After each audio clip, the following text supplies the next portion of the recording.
What's up, your backup plan tribe? That went really quickly today. I'm so excited to be here with you all. I have an exciting guest today, and you do not want to miss it. Her name is Dr. Neosha Ponder, and she comes to us from Washington, D.C. And let me tell you, she has a cancer that's called Clarence, and I absolutely love it. Why do I love it?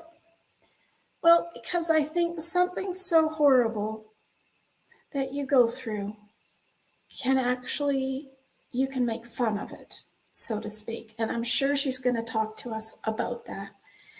And I love her story, and I'm so excited to be able to share this with you guys today. If you are new here, welcome. My name is Tina Ginn. I am from your Backup Plan app. I am the creator and the developer of your Backup Plan. And I would just like to say that I'm also an emergency preparedness coach, and I look at everything at a risk management level. So is it risky? Is your life risky? Is what you're doing risky? All of that kind of stuff. And I just wish maybe that I could have learned a lot more about it than learning the hard way back when you actually have gone through things. It's like, why universe did you share that with us? Why did you share that with me? But hey, we learn the hard way, and that's sometimes the only way to learn. So I'm so excited to have her on here today. You know, when we talk about real life stories each and every week on our show with guests that can share their life-changing events and their tragedies, their traumas, or their accidents, share their sicknesses with us. And, you know, in the blink of an eye, anything can happen. And something usually does happen, and it's life-changing. And something unexpected hits you, and it stuns you. And forever and ever, for a very long time after, you lose your so-called logic brain, is what I'd like to call it. And that's why I came to about creating a backup plan for people so that they have it at their fingertips when they need it. And that's why it organizes it. It helps you put it all together so that when you are in that umbrella of not knowing which way is up when something does occur, that you can easily look at your notes and your organization of your plan and really be able to say, I don't have to worry about that because I've got that. And I've got that, and I know where to find that, and I've got that. So all that being said, I'd love to have you stay tuned for Neosha to come back and give us her story. Stay tuned in a quick second. In the blink of an eye, life can change dramatically. On our podcast, Talking Taboo with Tina, we delve into these life-altering events with celebrities, authors, and everyday people just like you. You'll also discover your Backup Plan app, a life-organizing tool designed to prepare you for any unexpected circumstance. It's your safety net, taking the sting out of tragedy. Imagine a plan B that ensures your finances are safe, even in the worst-case scenario. But it doesn't end there. Join our vibrant Facebook group for free webinars on backup planning and secure your future today. Against all odds, Clarence the Tumor and the remarkable story of a breast cancer survivor like Dr. Neosha Ponder. And here she comes on our stage today. Hey. Hello. So happy to have you on our show today. Thank you for having me. And thank you because you're bringing a whole other different avenue how we're going to think about breast cancer and cancer itself. I'm so happy to have you on our show. I love it. Who knew battling breast cancer could have a bit of humor on the side of it? And so thank you for coming on our show. And where did all this start for you? Well, on April 8th, 2016 at 5:37 p.m., I was adjusting my boob in a tank top because it was twisted. And like most women do, you know, because I was laying in bed and I just felt a lump. And I immediately looked at the clock because I knew my life would never be the same. So true. Yeah. So and then I heard God tell me, this is why you can't find a job. I have a bigger job for you. So, I had just earned my doctorate degree from Howard University the year prior, almost a year to the date. Wow. And I had been looking for a job. I was teaching at two different universities, at Howard University and Trinity Washington University. I still teach at Trinity.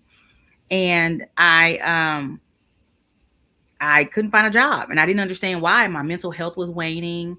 I was not feeling adequate. I felt like I'd gone to school for my whole life. I had been in grad school for 7 years and couldn't find a job. And I was really struggling with that at the time. And when I found Clarence, it was like, okay, God, I'm ready to fight. And that's Let's what I do did. this. Yep, that's what I did for 3 years. And so after you finding it, Mm-hmm. now it could be nothing, right? No, It could be. no. When somebody finds a lump, it could be benign. If God didn't tell me this is why I couldn't find a job, because he has a bigger job for me, if he didn't say anything, then, but I knew. Yes. And when I said to God later that evening, I was in a movie theater. I still don't know what movie I saw. While I was writing my book, I was looking for the name of the movie that I saw, and I couldn't find it. I don't remember. And I sat in a movie theater by myself, and it was probably like 2 other people in the whole theater.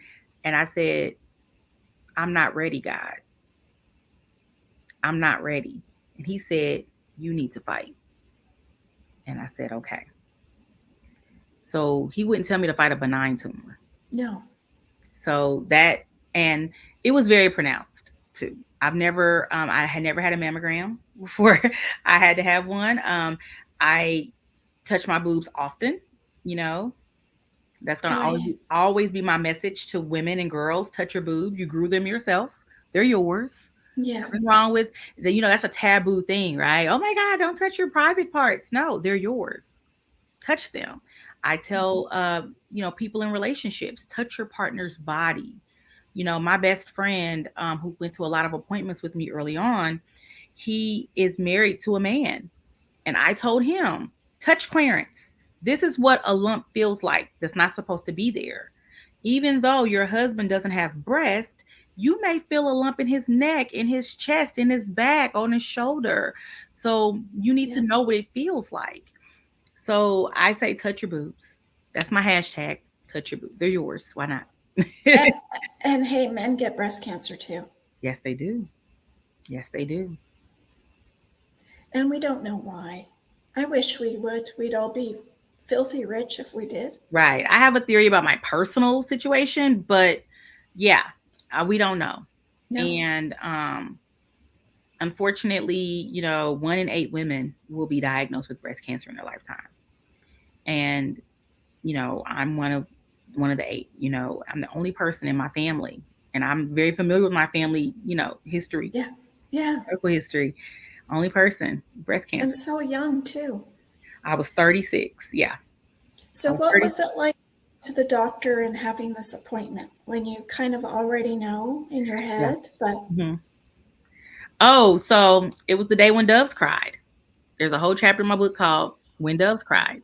So on April 21st, 2016, I had a doctor's appointment, a 12:30 mammogram and ultrasound.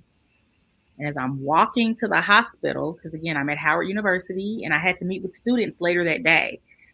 So as I'm walking to the Howard University hospital, my cousin calls me and says he just saw on TMZ that Prince died.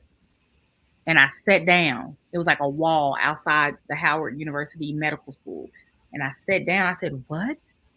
And then he said, yeah, but they don't know for sure, blah, blah, blah. And I'm like, they've been killing him since Michael Jackson died.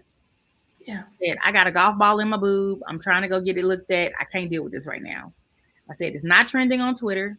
So I'm not going to believe it until it's trending on Twitter. So he was like, wait a minute, what you got in your boob? It's funny. It's my favorite cousin. He calls me like I'm Google. So I said, I'll call you later. I walked to the hospital. By the time I got to the entrance of the hospital, which is like a block, less than a block away, everybody was sad and talking about Prince dying. It was crazy how it went that quick.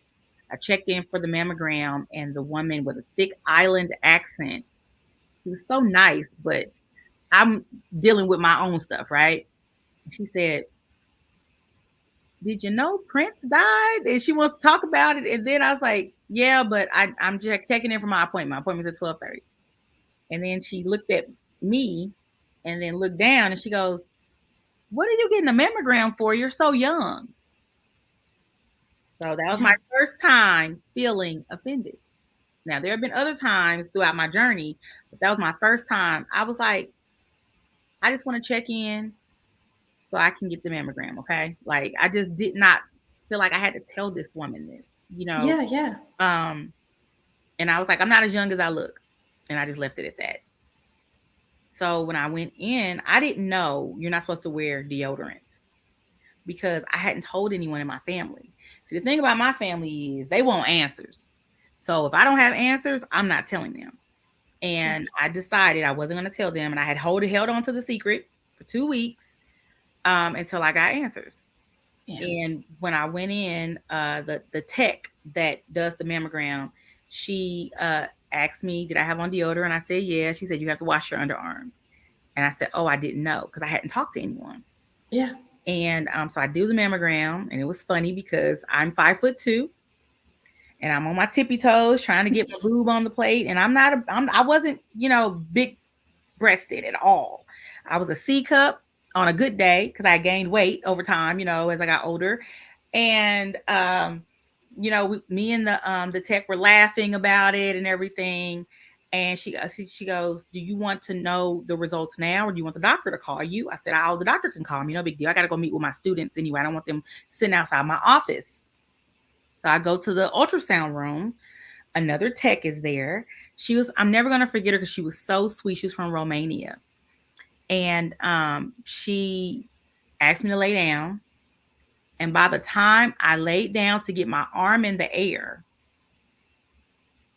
the doctor burst into the room.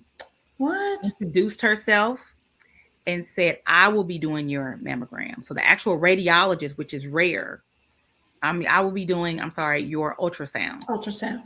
Because she looked at my mammogram film and was startled by that.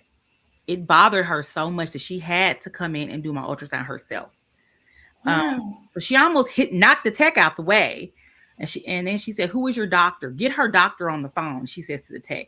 Like, she just is so, like, she's shocked at what she saw.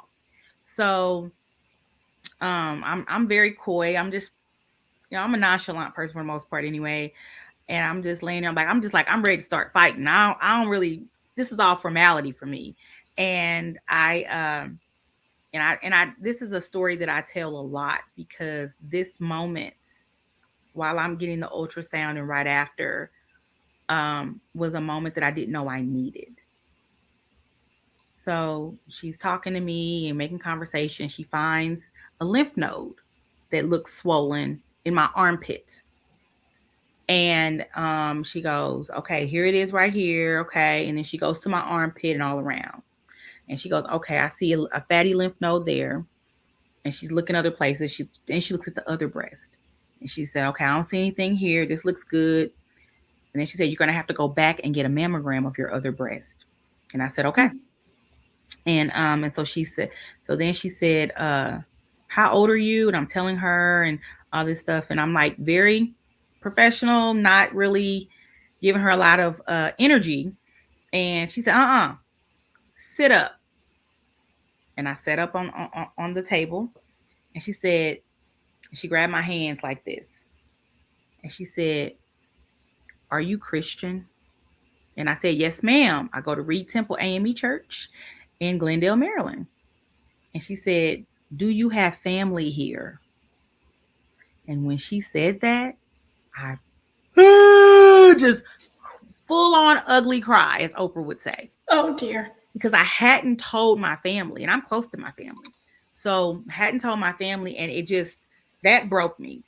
It brought And reality to what yeah, you, yeah, it made me understand the gravity of the situation, and that I have to tell not only my mom, who ain't gonna take the news well because she's just Pam and she's special. But then I had to also tell my biological father that another one of his children has cancer. That was hard. So I had my uncle tell him because I couldn't. My brother at the time was living with multiple myeloma. So I just, that's not fun. yeah. And my father was a myeloma survivor at the time. And so she, I needed that auntie moment, you know. I needed Yeah. her to tell me, sit up. And she took my hands into hers. And when she asked me if I had family, it just broke me. And I realized that I had to tell Uh-oh. my family this. So I had to go to the Just mammogram brings, it again, just and brings reality to the it did. whole It hit picture. me like a ton of bricks. Yeah. And so after, of course, I was ended up at the hospital. What was supposed to be like a couple of hours turned into like 6. I left there. It was getting dark, and it was the longest walk to my car. Hmm. You know, I had to get on my phone and send an email canceling appointments with students, and um, my legs felt like jello. Yeah. And I was like thinking, how do I tell my mama? And I called my friend who was in seminary at the time, and I asked her to help me and to pray with me. And I told her everything, and she prayed with me. She said, "I'll start out with a joke or something, you know, make it light." And Yeah. I said, "Yeah, I'll do that." And that's what I did, you know. And then I told them, like I told you, on Friday, April 8th at 5:37 p.m., I found a lump in my boob. I said I just left the hospital from getting a mammogram and ultrasound. And another thing that the doctor said when she had my hands in hers, she said, "I've been doing this for over 35 years, and I know what I see. You need Oh, to tell your family." well, wasn't Um, that nice though? so she confirmed everything without a biopsy, and she scheduled Yeah. me a biopsy immediately. She rushed it because she didn't want me sitting with this any longer, so that I can start my getting my treatment plan Other together stuff. and all the Yeah. things. So it was you know, I never would have thought earning a doctorate, and this is what my first real job would be, unpaid, of course. And Yeah. and yeah, it was hard. You know, I taught the entire time. I had to decide if I was going to have a mammogram, then chemo, then mastectomy, chemo. Then I had choices because I was diagnosed officially with stage 2B, induct, invasive ductal carcinoma. So from the time that you had the mammogram, was a week from the time you knew to the mammogram, and then how long was it that you were diagnosed? So I count my diagnosis as the day I had the mammogram. That's what I counted as because she knew what she saw and I Right. trusted her. So that's the day that's my survivorship day. Okay. And Or when did you start a plan? so I had to have a needle biopsy the following Monday, and then That was quick. she rushed it for me. And then from there, I had to, start telling family and friends and stuff. And I my sorority sister, her mom had breast cancer, had a double mastectomy, and I knew I wanted a double mastectomy, just so you know. No matter what they saw, I didn't care. Take Yeah. them. You're killing Yeah. me. Yeah. Some people don't choose to do that. No judgment, but this Yeah. was for me. Um, so she told me to go to this particular doctor, and he was known as the breast guy. And he had trained so many young Black doctors in the area. He had worked at Howard for a long time, but he was at a different hospital. So I went to the other hospital, which was closer to my house, which was great. Oh, Um, good. and he then, you know, explain the different things. You have to find an oncologist, you got to find a radiologist, you got to find radiology oncologist, all these different things. And he helped guide me with that. And then he introduced me to a breast navigator. And I still talk to the breast navigator every now and then, to this day. And the breast navigator, I went to one oncologist, but that person, they had way too many people in their office and they were kind of rude to me. So the breast navigator suggested a different doctor. And when I You met, felt better with that one? oh yeah, because Dr. Sethi is my oncologist and I love him.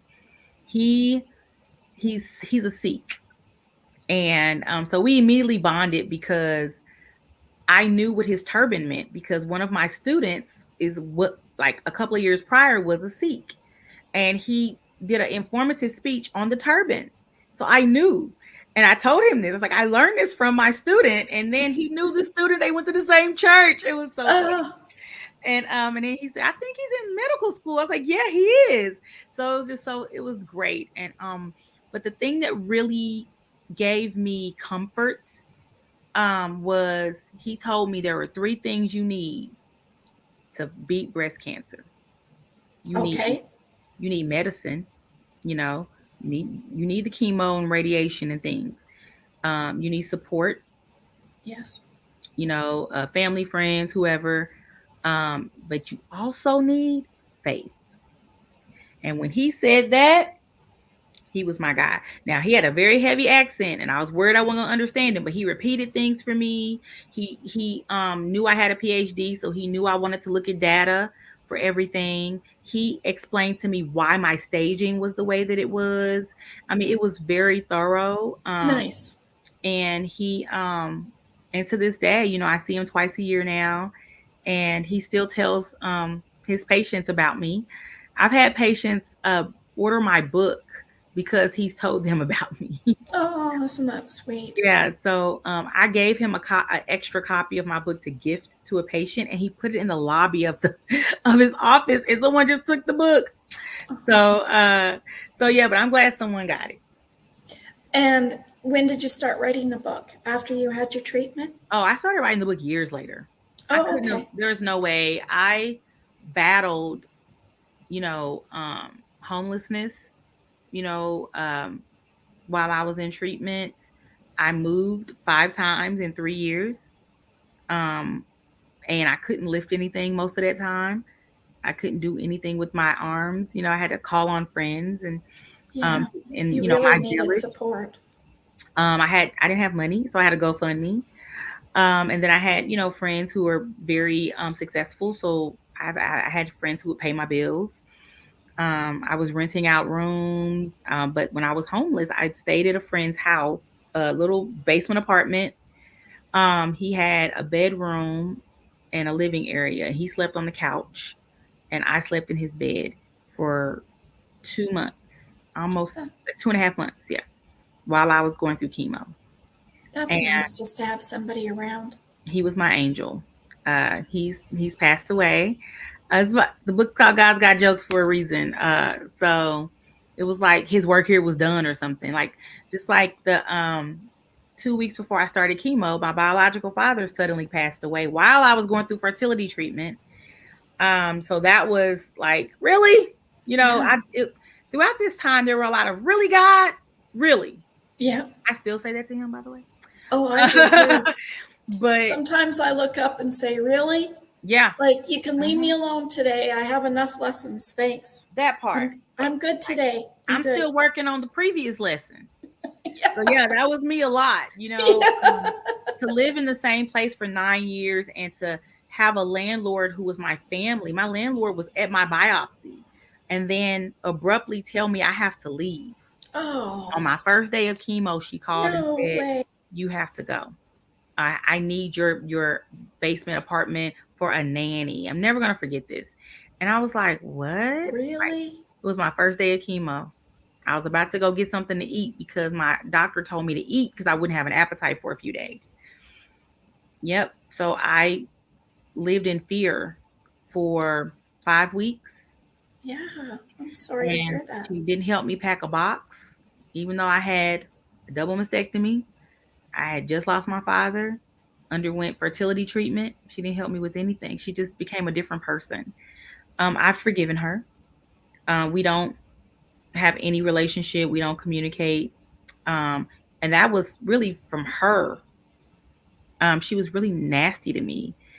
And I'm over here like, but I'm sick, Yeah. like I'm doing my best. Yeah. Um, So I much lived to in go fear. through. I lived in fear. She scared me because I'm sick.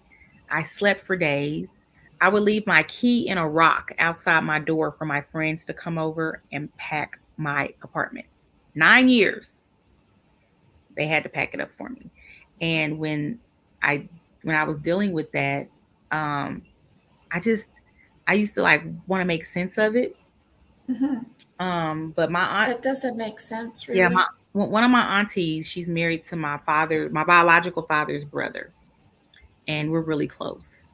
And she said, "You need to leave that place. That place is not healthy for you. No. There's a reason why is happening to you. God doesn't want you there, so you have to leave."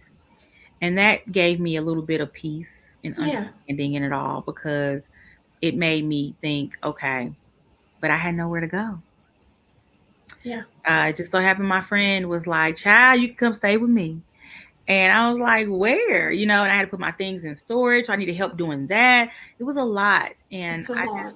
Just moving alone is a lot. yes, ma'am. Yes, ma'am. So I felt abandoned, and I had never felt that way before, because, my family doesn't abandon people. I didn't grow up like that. Um, and I don't abandon people. So Yeah. that was new for me, Yeah. feel abandoned. I mean, for like a couple of years, I didn't even want to drive near the neighborhood because it made me nervous. I had anxiety.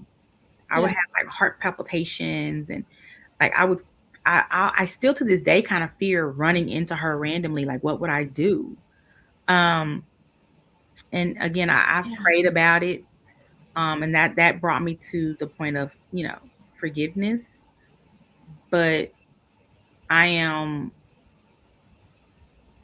I'm okay without knowing why, because the reason she gave didn't make sense.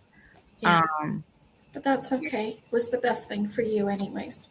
it was, I went through a lot after, but Yeah. I just don't want to be around anyone who doesn't want to support me. That's right. That's the way I feel too. Yeah. Because it just ties you to something, you know? Hmm. And if you don't have that and it's going against what you're feeling and seeing and doing, then it's not of any good purpose, especially in the condition that you are in. Yeah. How long did it take from you being diagnosed to starting the treatment then? Like, did you get your So mastectomy done first and then chemo? Or, what I did was, because I was stage 2B, I had options. I was ERPR negative, which is hormone negative, and HER2 positive.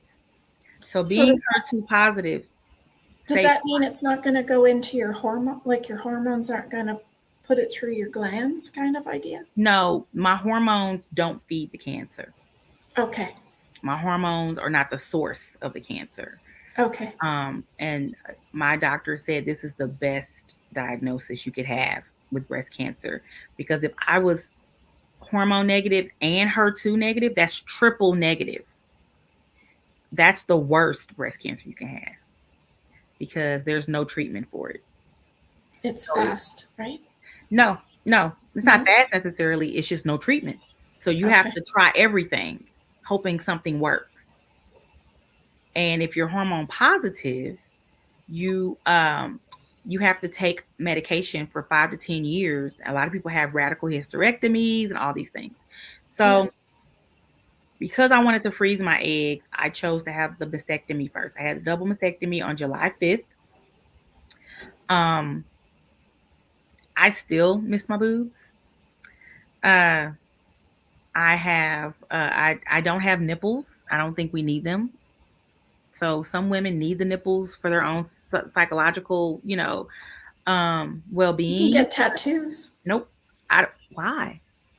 I don't know. So I've seen some people, and actually, it's Yeah, quite. because they need them. They need it It's for their it's own understanding. yeah. It's like an art, like where they do like a tattoo Yeah. of a flower, and then Oh, do a I thought you meant tattoo of a nipple nipple tattoo. too. No, no, Like they I do, would they never get do the the whole nipple. thing But like it's I'm a gonna. art piece. Oh yeah, I am. That I'm doing.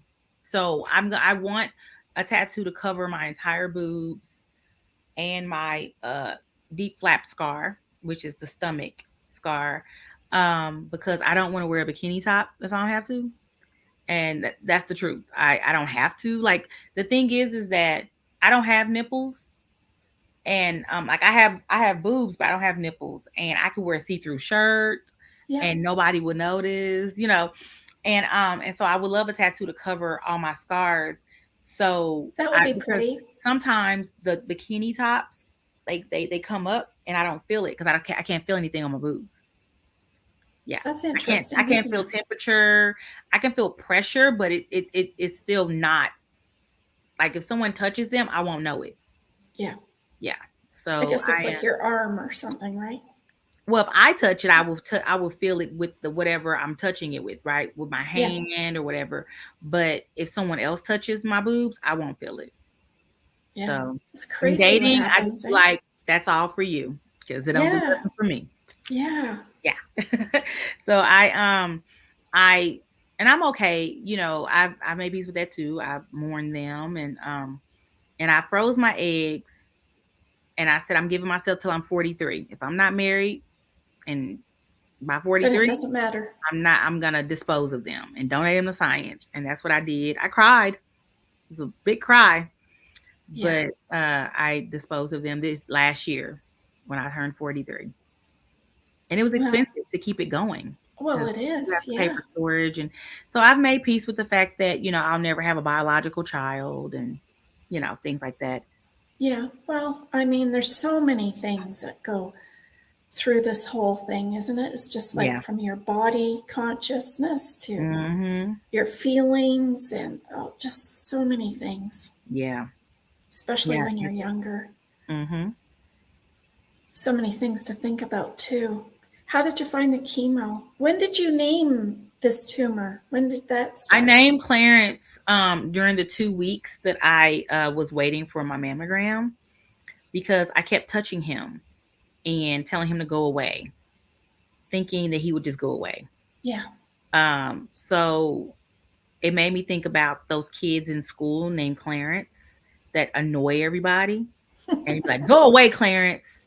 And that's how Clarence came.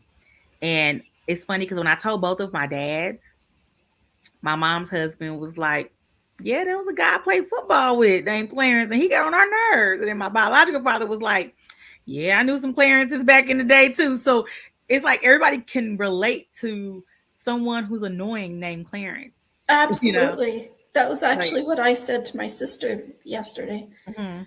I said, I'm interviewing a lady who has breast cancer who named her tumor Clarence. And I said, it's funny because, like, I think of Clarence, the annoying football player. It's just There you go. what I think of. Hmm. So that's how, and so and when I talk about him now, I say he's officially Black history. Okay. Clarence is no longer. Uh, but I am it what I appreciated about what Clarence did was he was a reminder to people to touch their boobs, to pay attention to their bodies. And I let anyone who wanted to touch him. I didn't believe, I would cover my nipple so people wouldn't feel offended or feel uncomfortable, but I Yeah, would cover my nipple and be like, he's right here at 8 o'clock. Feel him. And he was very pronounced. Like it wasn't like you had to press hard either. He was like right there. And so when I did this and I felt him, I did a whole exam, arm up, down, stood up, and I was on the phone when I first felt him. So I oh had to dear. tell my sorority sister, please stop talking. Uh-oh. I just felt the lump and I need a minute. Yeah, my heart dropped Oh yeah. because I know my body.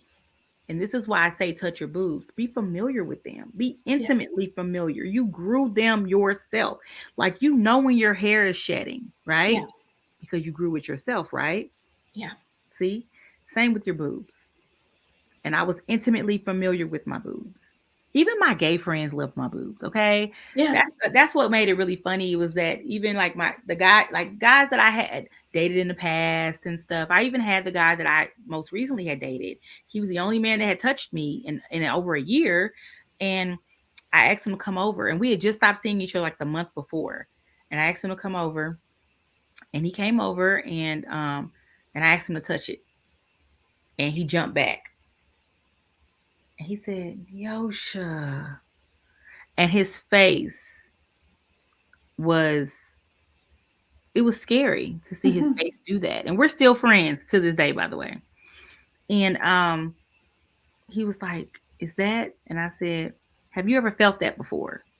Like ever? And we hadn't been intimate a lot, but we Yeah. had been intimate. So he had touched me. And he said, no. I said, you've never felt that? And he said, no. He's like, I would have known if I felt that. Yeah. And when he said that, that told me that in a month, it came up in a month. Crazy. Yeah. And If we only knew where it comes from, hey? yeah, I tell people all the time, and you can edit this out if you want. I believe my deodorant led to my tumor. I have friends who are doctors, who are medical oncologists, and who are breast surgeons that, because I've been doing breast cancer advocacy for a while now, and I've met so many people, and they all say there's no data to prove that. I know, for me, Yeah. I said this was 2016. You know what the all natural deodorants were on the market in 2016? Tom's, Schmidt's, Crystal. I use Crystal. See, now, do you know what the natural deodorants are on the market? There's tons. All of them.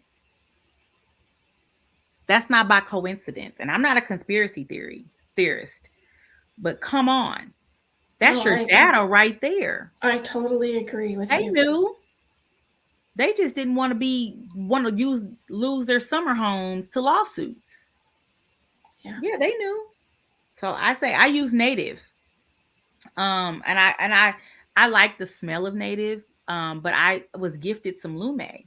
And Lume works. When they say 72 hours, no odor, they serious. It Oh, really? works. I haven't tried that one. It's just expensive. And I don't have a full-time job still, so They're all expensive.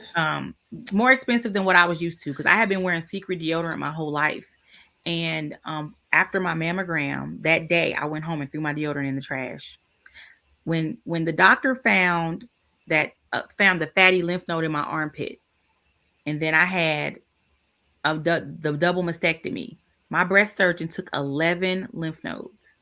Oh, really? Guess how many was positive, Miss Tina? Just guess. 8? 8? No, How many? 11? one, 1. one. That was it. That's not normal either. Usually it's more than one. Yeah. But that could have meant I was metastatic, or it could have meant that was the only place it went to, right? So him removing those 11, he tested all of them. None of them were positive, but that one, and that's the one she saw on the ultrasound. So when I heard that, I didn't want radiation. Let me just be honest, okay? I didn't want radiation. I started radiation in January of 2017. And After your mastectomy, then? oh yeah, I was done with chemo. I had my mastectomy in July, started chemo in August, ended chemo in December. Oh, okay. And I started my radiation that following month. My hair was kind of trying to grow back. And then I was contacted by the local CBS station here in DC because the reporter came across my GoFundMe page and she asked if she could interview me. And by that time I had moved out of my friend's house. I lived with this older woman who rented a room to me, and I was like, sure. So she came to the woman's house and interviewed me. And then CNN saw her interview online. And CNN asked if I could be, if I would like to participate in a town hall about the Affordable Care Act. Because if you asked me, how did I do it? How did I get through breast cancer I and don't know how you have did it. the surgeries, have all the medications? Obamacare saved my life because I had no insurance. I only had an Obamacare just got approved for me the month before I found the lump. This is how God works. Oh, I don't want to wow. get preachy, but I had been in school, so I had healthcare through school. When I couldn't find a job, I had to settle, if you will, for having Obamacare. So I Yeah. enrolled in the Affordable Care Act at the end of 2015. Is it based And on income? I'm not familiar yeah, with. in a way, Okay. yeah. Mhm. Okay. And I had no income, I wasn't working. And so they approved me and I got my insurance card in March and I found the lump in April. So CNN asked me if I would like to participate in this town hall. And I didn't believe it was really them, the producer. And I was like, well, is my husband gonna be there? And she said, who is your husband? I said, Anderson Cooper. He's my husband in my head. And she laughed and she was like, no, unfortunately, it's not. He won't be there. It was so funny. But so when I was out to eat with one of my good girlfriends, and she we were at lunch. I think it was like a Friday afternoon or something. And I said, oh my gosh, that was CNN. And she was like, and she works for Homeland Security. Let me be very Okay. clear, okay? So she was like, are you sure that was CNN? She was very skeptical. Yeah. I said, good question. I said, yeah, it was. She verified her stuff, like, because I was talking to her for a minute, and my friend is listening, like she's right there. So, That's fabulous. yeah, so I was on CNN, and it was. I was glad that it was here in DC, so I got lucky with that, and I was able to ask Senator Ted Cruz a question, and my question, I had to come up with it myself, but they helped me, make sure it was concise and everything. And my question was, how can you ensure that I won't spend half of my paycheck trying to pay for healthcare? Right. I have a pre-existing condition, and I was on air bald, you know. I look great though, but still Good. bald. I'm Um, sure and you I'm sure um, you looked great. and I asked him that because I was afraid to get a job, Miss Tina. So it was one of those situations where I didn't know if I should even get a job, because it's like if I get a job, most of my money is going to go to healthcare Healthcare, yeah. because I had cancer. And so when I asked him that question, and this isn't a political issue, this is my life. Yes. It's reality. He said, thank you for that question. My mom's a breast cancer survivor. And then he went off on a tangent that had nothing to do with my question. Oh. So that was when I knew that it's not in my best interest to work. I need to make sure that I am Looked completely after. healthy. Yeah. And I have what I need to continue to survive, and also speak out and tell my story and tell what Obamacare did for me. It has nothing to do with politics. Again, it's really about the fact that were it not for the Affordable Care Act and you being Canadian, how important healthcare for all is. Yes. I don't think I would be here. I really don't, because I had nowhere to work. I had nowhere to go. I had nowhere to work full time, you know. And even while I was going through radiation, I was looking for jobs. And then a week after the CNN town hall, my skin started to tear Oh. and underneath my underarm.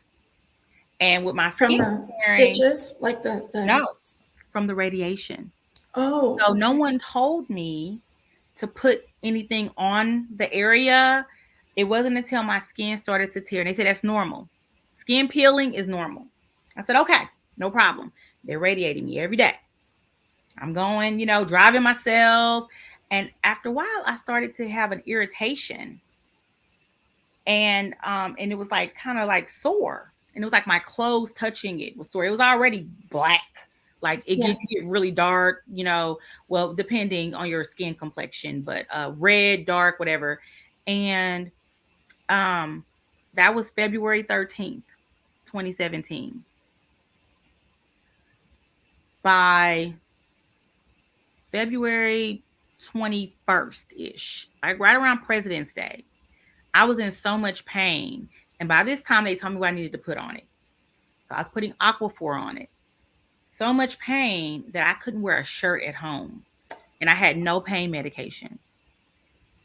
By the end of that week, my armpit was bleeding. All of like my chest. I had blisters. I was burning from the inside out. They had to stop my radiation. So I was scheduled for 26 rounds of radiation. I had 21 rounds, and they should have stopped at 13. Um, Sounds I so was painful. I was burned so bad that no nurse or doctor had ever seen a radiation burn like that. And I described my burn in its stages. Thank God I had the mindset to take pictures every day, because I wanted to see the progression, it healing. In my head, I'm thinking Right. I'm an optimist now. So I'm not thinking, oh God, this is the worst thing ever. No, I'm like, okay, I'm just gonna heal. Okay. Right. And I thought it was healing. And it got worse and worse. And then it started to heal. And then it started healing like from the outside in, like this. And then it got to this one spot. And it was about where the tumor was. And I realized that when they do the targeted radiation, they put this thick piece of like plexi plastic stuff on you, right? And that The radiation surrounding area. can go right to where the tumor was, right?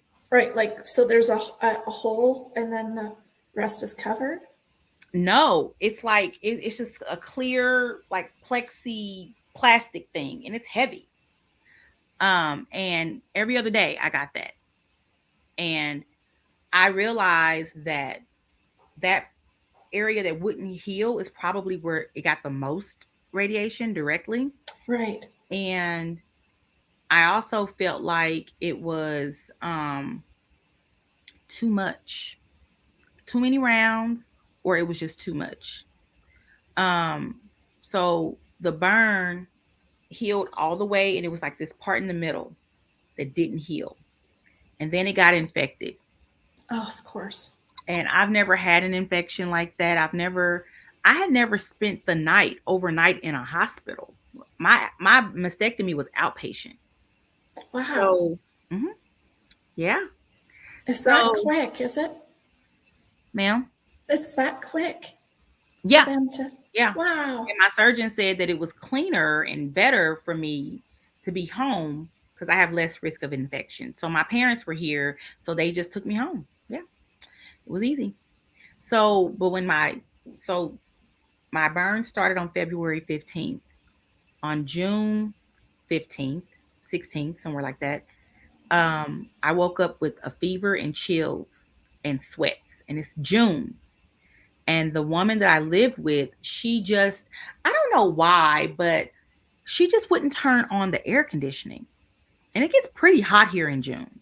Mm-hmm. And so I'm sweating. I can't wear a shirt at home because I need the air to hit my burn so it'll heal. And I'm doing the whole, I have to carry a bandage bag wherever I go because I have to wrap my chest. I had to do all that on my own. I had to do my own wound care because when I first started, they would debride my burn with no pain medication.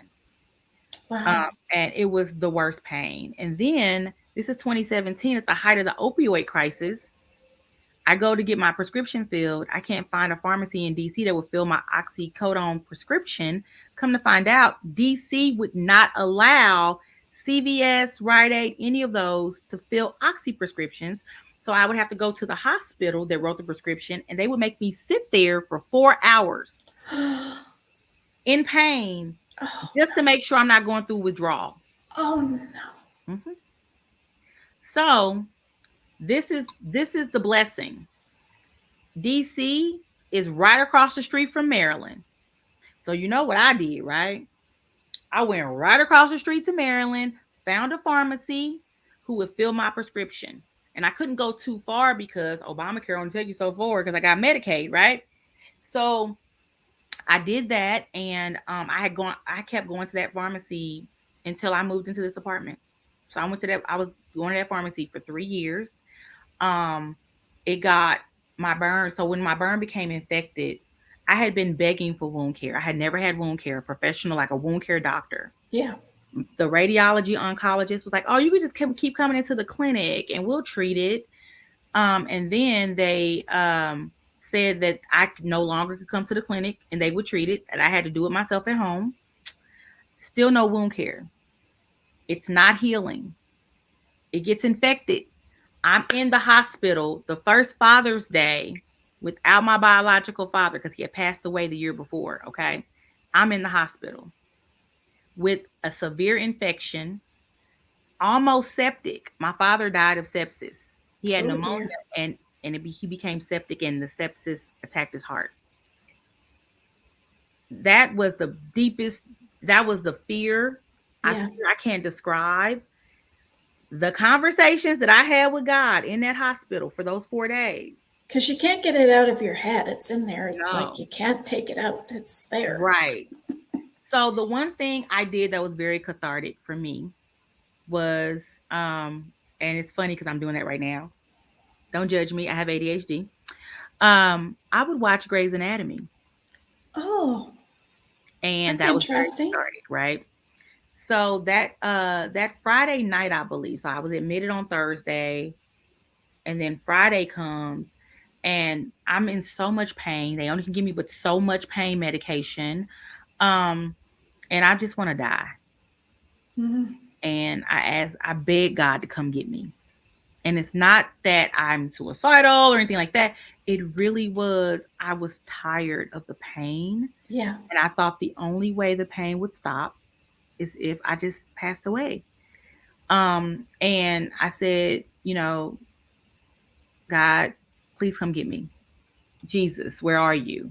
Yeah. And Jesus said, did you hear my sandals come down the hallway? And I said, no, sir. He said, then roll over and keep watching Grey's Anatomy.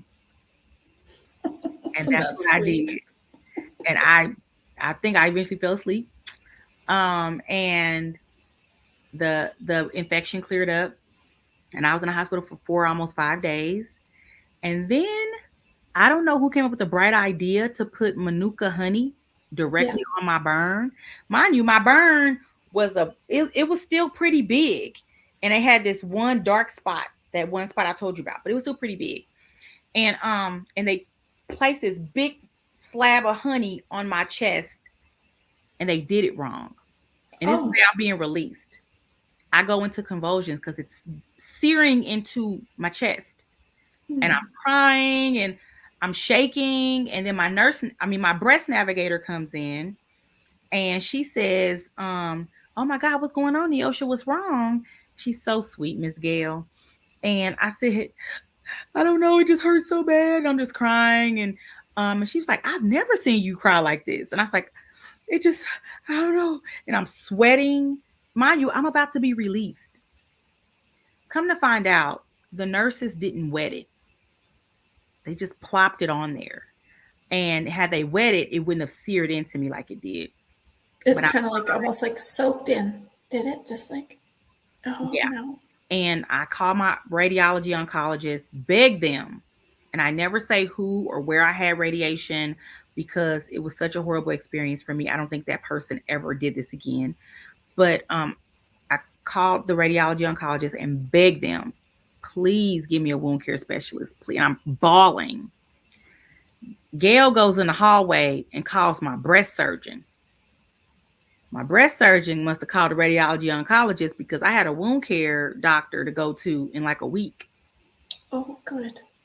And then that's when I learned that my my burn would never heal unless I go through hyperbaric oxygen treatment. So you know I'm cussing Clarence out at this point, right? Because Clarence Yeah. done ruined my life.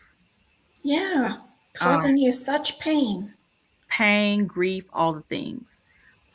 So I start hyperbaric oxygen treatment, and And what do they have to do for that? so hyperbaric oxygen treatment is where they put you in this tube, right? Or a chamber. Some of them, some places have big old chambers, but it's just a tube. They slide you in on the table, and it's adding oxygen to your blood to expedite healing. That's what it's supposed to do. Uh-oh.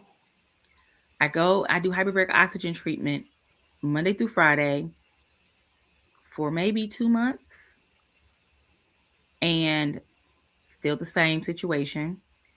I was at this point, I'm not in pain like I was, but I'm still in pain. I'm itching. Oh, And I'm itching from the inside out. So because I was itching so bad, it was like it was worse than pain. I will tell people, you give me pain any day of the week, honey. That itch that you can't scratch is worse because with pain, I could take a pill, yeah. I could do something about it. You know what I did with my itching? I had a temp job and I worked for FEMA, and there was an empty floor because I worked overnights. So mind you, I'm working from 2:30 p.m., 3:30 p.m. until 12 midnight. I go home, force myself to go to sleep. I sleep from like 4 to like 6:30, and then I go to hyperbaric oxygen treatment at 7. And I did this for 3 months. I would go to that second floor where there was no one working, and I would go into the handicap stall, the bathroom, and I would beat my chest.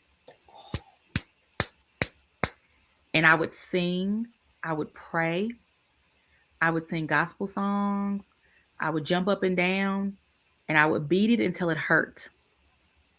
And then I would take an oxy pill and I'd go back to work.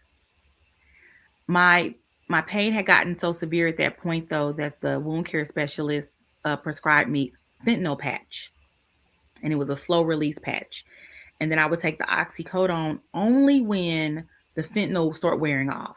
Right. And I was very good about that, to the point where I still have drugs in my house. Like, I hope no one ever robs this house because they're going to get really lucky in my in my drawer in there, because I wouldn't take it all the time, Yeah. Yeah. I You would try not sometimes to. push through, try to sleep through the pain. So finally, I start talking to surgeons about reconstruction because at this time, I'm 37. I'm not in a relationship, not married. I want to be married. At the time, I wanted to have kids.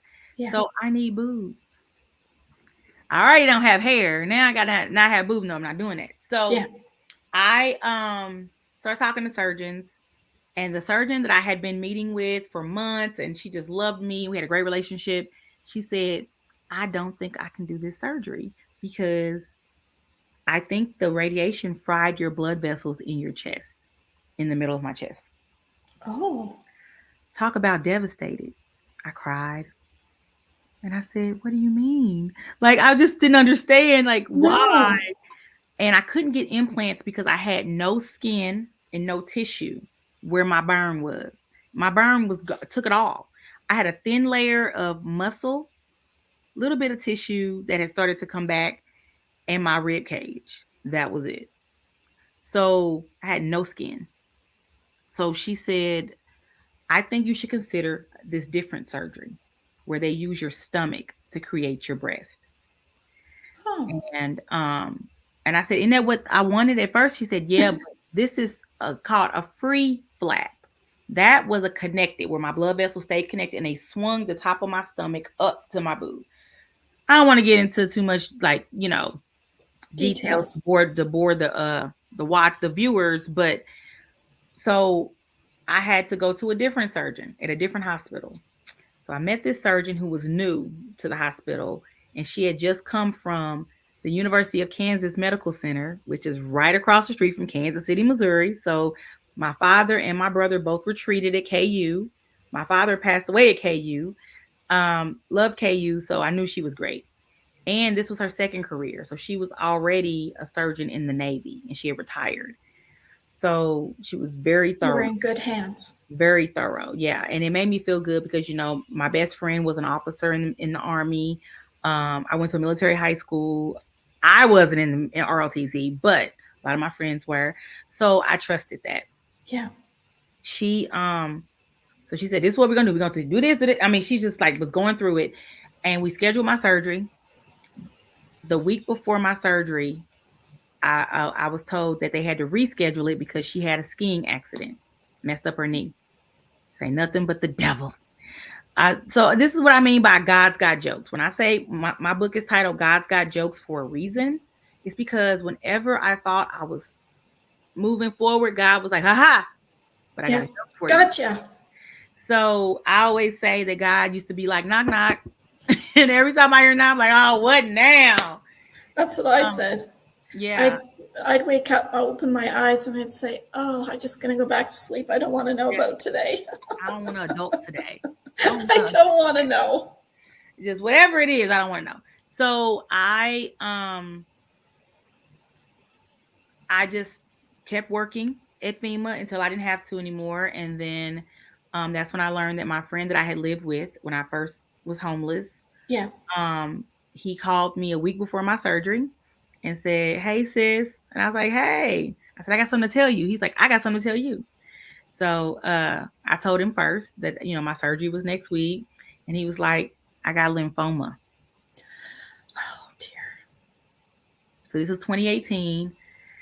And I said, okay. So we've heard a cancer diagnosis before between us, right? And what did you tell me to do? I said, so I'm going to tell you the same thing. You got to fight. You have to fight. He said he's going to start chemo, all these things. So my surgery. I think they do blood injections, don't they? For lymphoma? He couldn't. Oh. He had other health complications, so he couldn't. So I had to ask my best friend's husband that can Phil come and take me to my surgery appointment because he's the only person that can make medical decisions for me. And it was an 11-hour surgery. Oh dear. So it's anywhere from 10 to 12 hours surgery. It's a very long time. But because of my burn, it definitely was going to be more than 10 hours.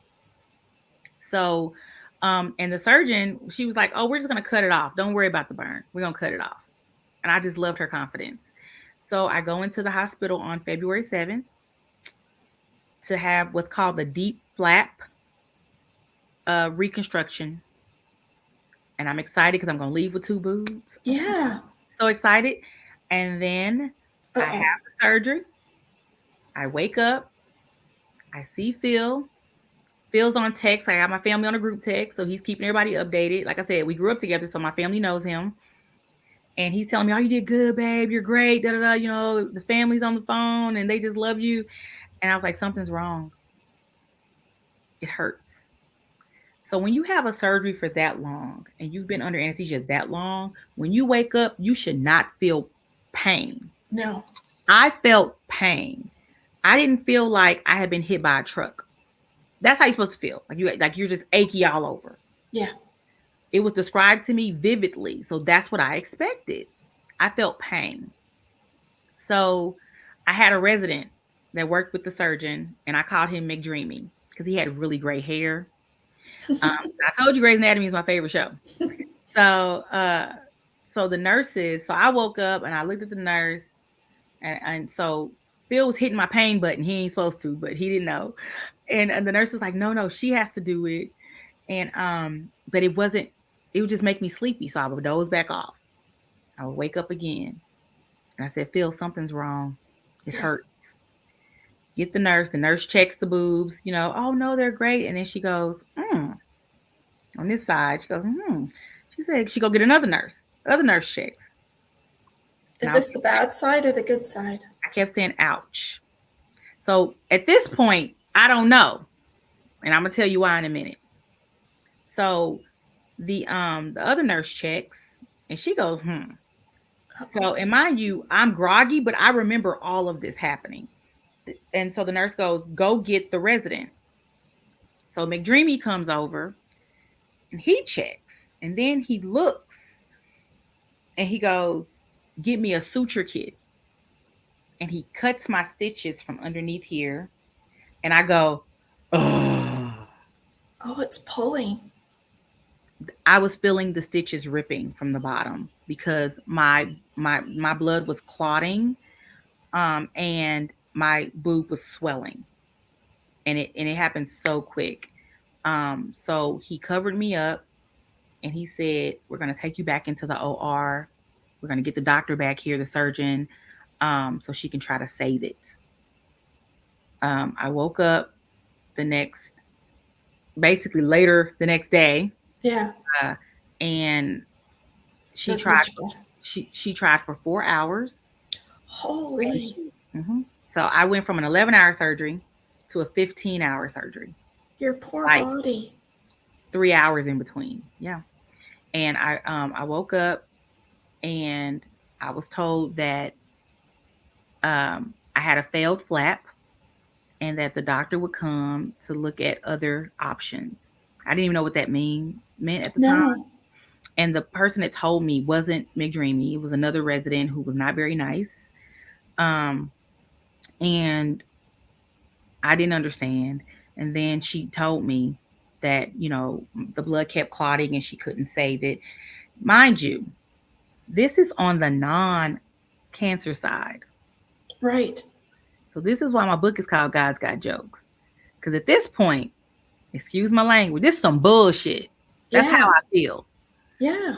I could not believe that the Hail Mary boob worked and the other one didn't. Oh my gosh. God's got jokes.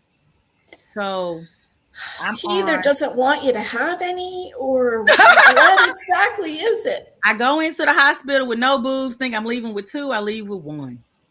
So I was in ICU for a whole week on a heparin drip. With 1 boob. With 1 boob. I called her Solo Dolo because I told you I name everything. Her name was Solo Dolo for 3 months. And thank God I was a curvy girl before, so I could use some stuff. So the surgeon said, let's try a latissimus flap.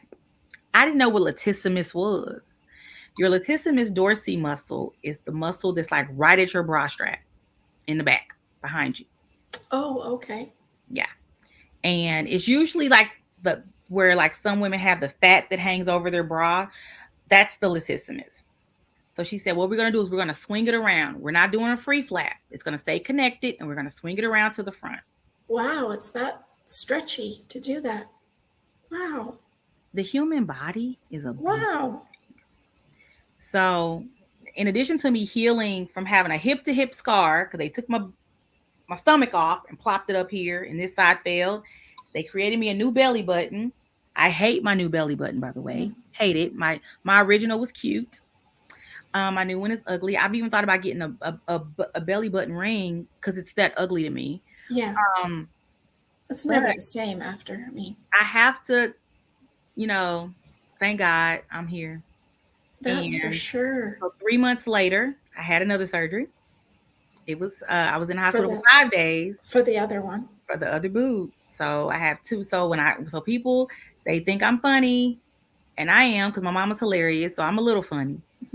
But when I say this is my stomach, this is my boob, I mean that. I mean, this is my back. This is my stomach, this is my back. Both boobs, they're cousins. They're first cousins. Their moms have the same parents.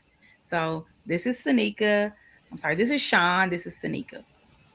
So Sean's my cousin who's older than Sanika, but Sanika's taller than Sean. So this boob was bigger than this one for a long time. And I had to wait until 2020 to get them balanced out. So they would suck fat from my stomach, from my thighs. I told them to suck fat from anywhere they could because I had plenty. and to even them out, and And then this put it was, in there. huh? And then they put it into there. And they injected it. And we, I did 5 rounds of fat grafting. So I had 5 revisions to my boobs.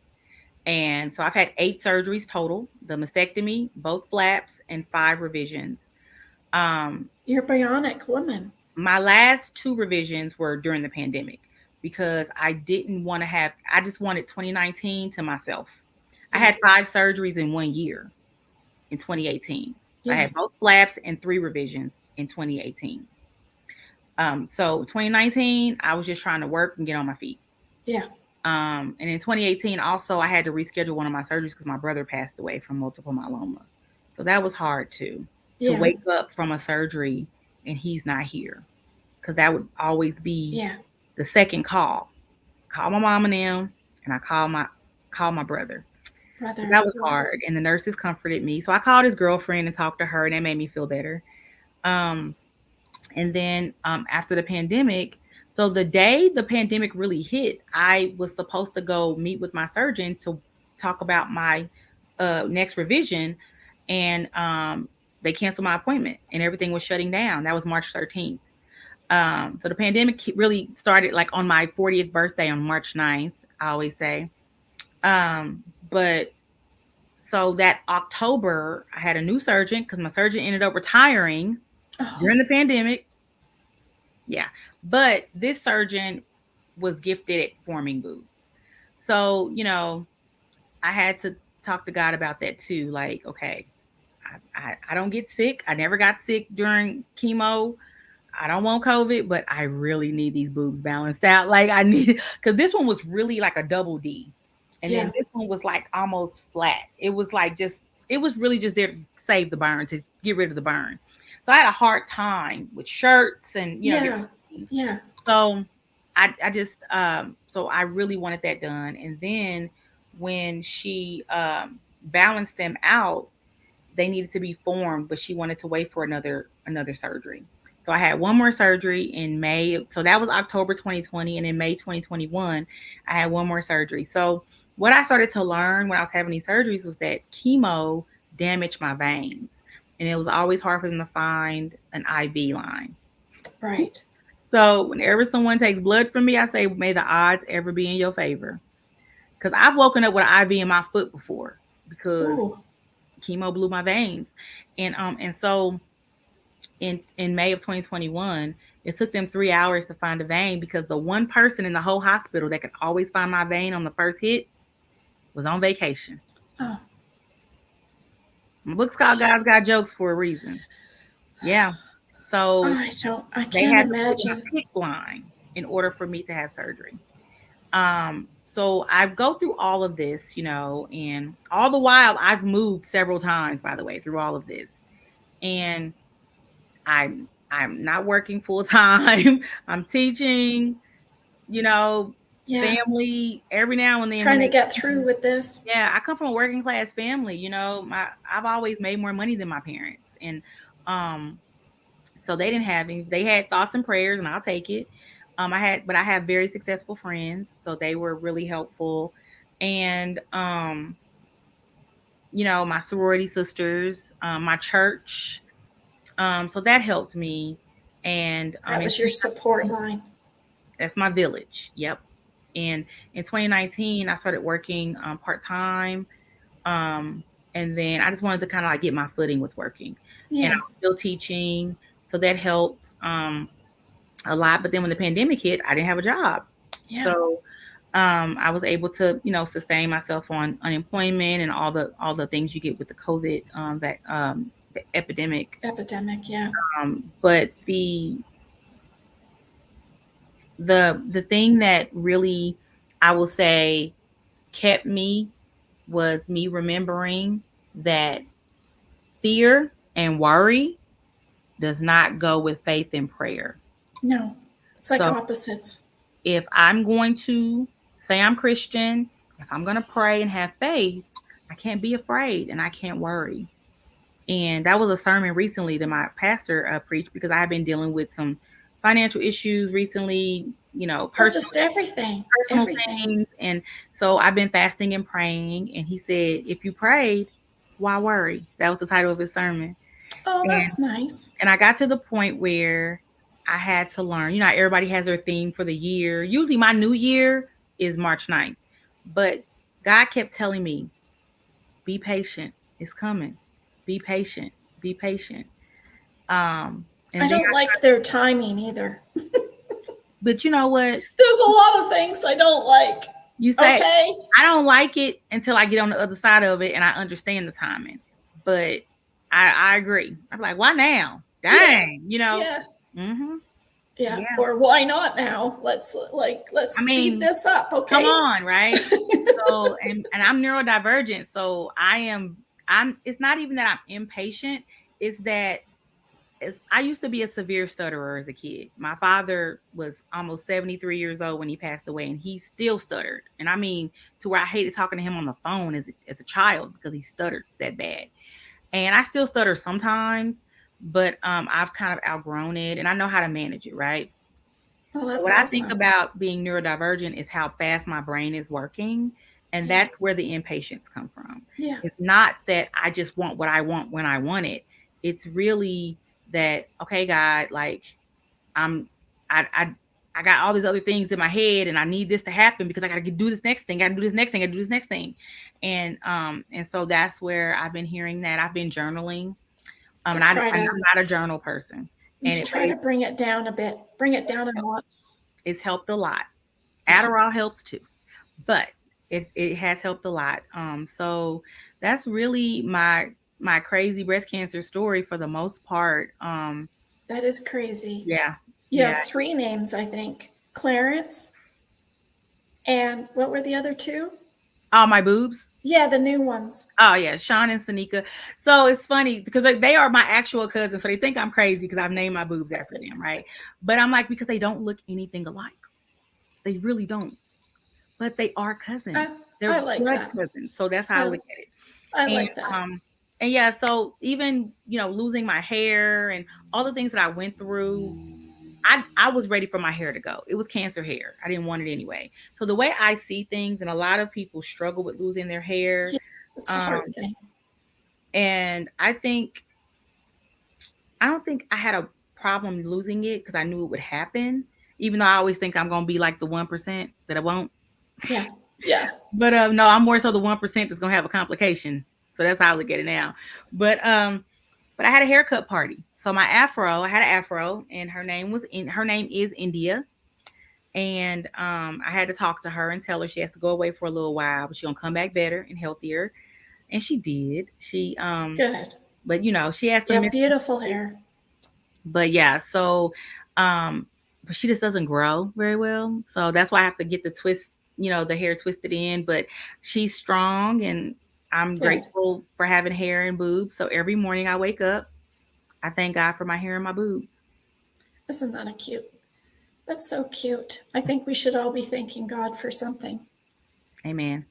That's Amen. for sure. Or thanking the universe. Everybody don't believe in God, and I get it, but thanking the universe, because people used to tell me that they were concerned that people who were not Christians would have a problem, or don't believe in Right. religion would have a problem with my book because the name of the book is God's Got Jokes, I right? was going to tell you to bring it out.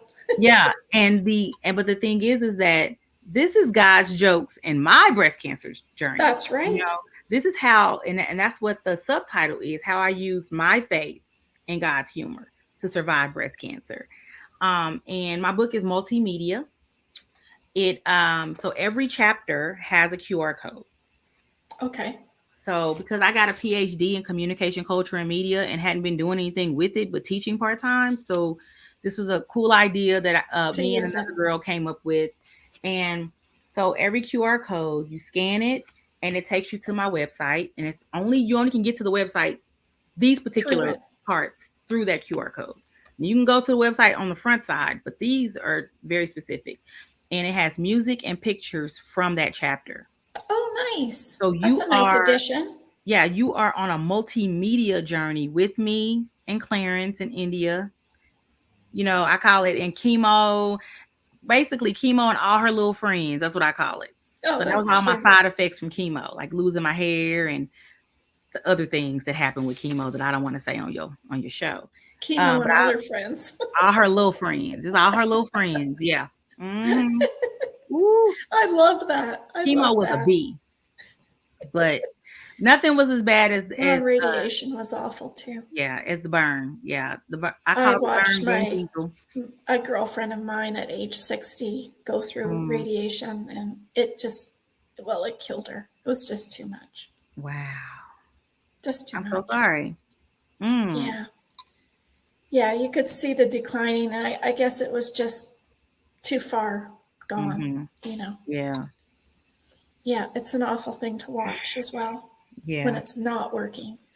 So Mm-hmm. thank goodness your stuff was kind of not to do with the cancer, but like you needed something else to worry about.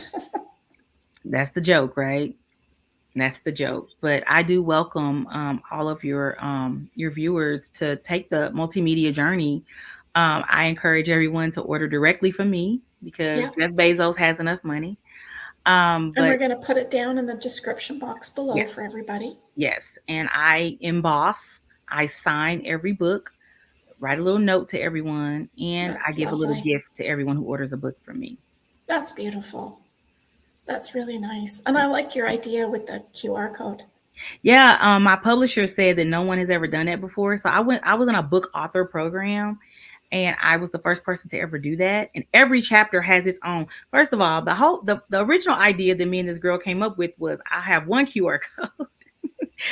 And I was like, no, I want one for each chapter. It's And, awesome. and there's music. I have a playlist on the first on my author's note chapter, and it's 36 songs because I was 36 when I was diagnosed. And it's songs ranging from Journey to Anthony Brown and Group Therapy, which is a gospel group. Yeah. So You hear, variation. yeah, you hear Queen. Freddie Mercury's My Friend in My Head. This is my favorite band of all time. So there's Queen on there, but then there's also India Irie. So I tried to. These are all. I mean, Imagine Dragons is how I survived ICU for a week. Okay. First of all, I love Imagine Dragons. And they have a concert special on like Netflix or something. It's really good. But so I have their music on there too. And it's just like throughout each chapter, and there's a chapter called The Makings of Me. And it's a play on a song by the soul singer Curtis Mayfield. And it's about Oh, my family, and you get to see pictures, so you get to see what Pam looks like. People always be like, what does Pam look like? Because Pam's yeah. special. But also see what my biological father looked like. Really, you could just be like, every time someone compliments me on my looks, I always say, courtesy of the little old man. So my biological father, I look a lot like him. And I don't really look like Pam, but I have Pam in me for sure. But yeah, so I look a lot like Gene, and he was a very attractive man. So I feel like if he was good looking, then I must be good looking. Then you're okay. You should you're making me want to go get the book. You should add your TV show into each of those chapters in the QR code too. Talking Like about the Grey's Anatomy. episode. Yeah, you should Oh, you that's should put funny. links to it or something. That's Oh, what you that's were funny. watching during that chapter.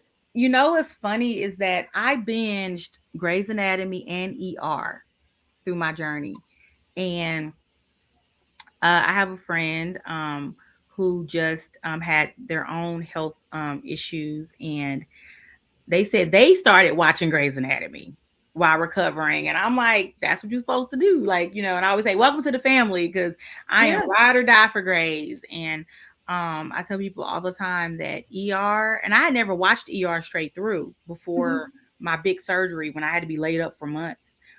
And actually my friend passed away during that time. So I guess I wasn't laid up for months. But yeah, and I mean, so I'm now binging Saint Elsewhere. Oh, So okay. I always say Saint Elsewhere walked. No, Saint Elsewhere crawled so ER could walk. ER walked so Grey's Anatomy can run. Because every story, this is 1982, they had AIDS stories in 1982, 83. Yeah. And I also have a PhD in media, so I'm a dork like that anyway. But it's just, and it's really cool to see like Denzel before he became Denzel, you know. And Yeah. Yeah. but yeah, I remember saying Elsewhere when I was like 6, 7 years old, but I didn't know that it started when I was like 3, you know. So it was really, so I've been watching that off and on Hulu. But yeah, I love Grey's. I can watch every episode straight through, like forever. I don't care. Well, you should add those links I did. because I mean, I do maybe have some references, but I maybe don't there's have some direct ones. people that would be going through some chemo and stuff too, and then they can catch up on those episodes well and say like you did too. So Oh, that would be great. Yeah, maybe that would be I like encourage it. a I true do encourage family. it. So that's something I'll definitely try to do then. That's so Thank you. beautiful. I appreciate all of your stories and just trying to make it better for anybody else going through this Yeah, because it's quite the journey. it is. It is. And I always say I'm still on Yes. it. Yes. You know, I'm still on it. I do breast cancer advocacy with the Tiger Lily Foundation. And one of our team members actually lives in Toronto. And I talk to her all the time, and I am, you know, it's still continuing, you know. Yes. The You're last always chapter going of to my be. book, I think it's called The Best Is Yet to Come, if I'm not mistaken. Now I can't remember if it's No Place Like, yeah, The Best Is Yet to Come, more than likely. And that's how I look at it. The Yeah, best is yet to come. So absolutely. And I appreciate your book too. So we're going to make sure your description is all your details are down below as well. okay. Thank So if everybody would like share and subscribe, it's a little bit longer today, but you know what? I absolutely loved it, and I love you too.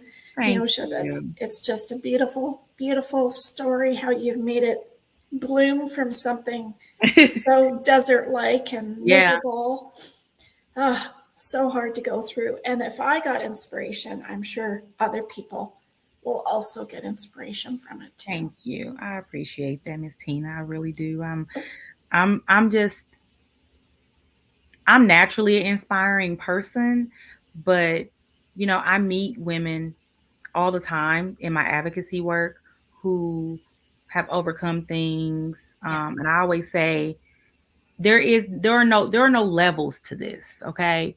Overcoming is overcoming. Conquering, being more yes, than a conqueror, be it an abusive marriage, be it a terminal illness, be it an you had accident. to, yeah, I have a sorority sister who had a kidney transplant, you know, and she's doing well, you know, but her first one failed, you know. So I think about things that people overcome. We are resilient people.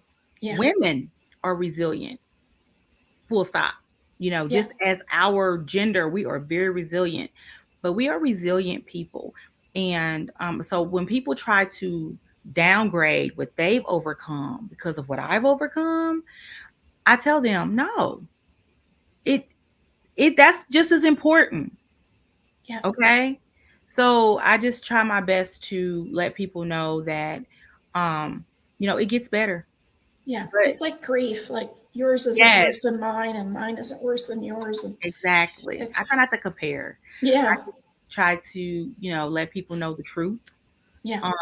and encourage people. Just keep living. What kind of final message, even though that was a whole bunch of final messages there, do you have one that you'd like to give the listeners? Um, Fear and worry doesn't Take go it with out of your dictionary.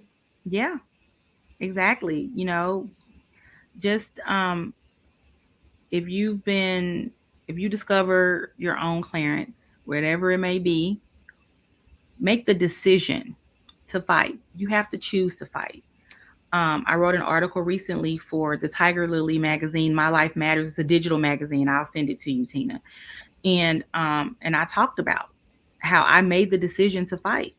Yeah, You know, in the art and the magazine issue was faith over fear, and so I decided, and I didn't give up. I could have given up when I was homeless. I could have given up when my father passed away suddenly, and I So had many to like times. travel there after having surgery of freezing my eggs and travel to Kansas City to memorialize him and plan his services myself. I could have given up, when my burn happened, and then when I Yeah. had a failed flap, and then my friend died on my birthday. Yeah. On my 38th birthday, my friend who took me in and nobody else would passed Could away. he have not chosen a better day? Actually, I love the fact that on his tombstone forever, both of our birthdays would be there. That's true. And we were born in the same year, even though nobody really knew that. I knew, but he never told people how old he was. Black don't crack. That's why I That's drink out of this awesome. mug. That's awesome. But it's really funny, and so that gives me comfort. Mhm. I dedicated my book to him, my father, and my brothers. My other brother passed away in 2022 from metastatic lung cancer. Uh, Oh, that was hard because I had to travel to LA and go to his appointments and sign the HIPAA forms, and that was hard. that's His crazy. birthday is the day before mine, so that's a whole nother podcast. Talk about losing my siblings and my Yes. mother, but I still got my mom and my dad. I Oh, think that's someone is beautiful. calling you because I don't have a. Yeah, it's just ringing. I'm sorry. It's It's going to okay. go off there. We can, It'll go off, and I think. we can wrap up. No problem. Not a problem. But Well, thank you. Thank you so much. And thank you, listeners, too. I hope that we can reach one person. That's my ultimate goal. But amen. I think we should be able to reach all sorts of people with this message I hope because so. it can help and guide you. Maybe one day they'll be saying, well, what did Neosh say to do that for that? What did she say to do for this? And, maybe it will be a thing. Just like That'd be when great. we pull out a Kleenex out of the Kleenex box. So Thank you let's for having hope me. that, I appreciated every second of the show. It was absolutely wonderful. And you guys, just don't forget that you're not all Superman, even though you think you are, you're not, because anything can happen. As Mm-hmm. our wonderful guest here told us today, that, something can happen and it's going to catch you when you least expect it. And there's no better time than being prepared in any little bit of shape or form so Mm-hmm. that when the time does come and you're standing outside and there's been a wildfire and you go to look at where your house is and it's down to the ground, that you'll be happy that you did the preparations beforehand because you can't turn time back. Right. So, that being said, thank you everybody for coming on our show. And I can appreciate you. And if you have any messages that you'd like, comments, I can send to Neosha that I can pass them over to her. Or if you'd like to message her yourself, please feel free to do that. We love each and every one of you. And thank you, Neosha, for coming on and being Thank you. so open to your story. I appreciate you. Thank you. And everybody else, we love you. Stay safe and be kind. And don't forget, you're not a Superman, but you can grab onto one of our free webinars next month talking about emergency preparedness, how to be safe, how to be secure, and how to do it yourself, because we're not told how to do those things in school. And we're certainly not told until after something's happened and you're thinking, oh, why didn't I do that? Mm-hmm. When you wish you had pictures of every room of your house before the fire so that you can deal with your claims easily. Mm-hmm. That's just one little tip for you guys today. Mm-hmm. So thank you for everybody, and we'll stay tuned for next week's show, and stay safe and be kind. Love you. Bye, everybody. Bye.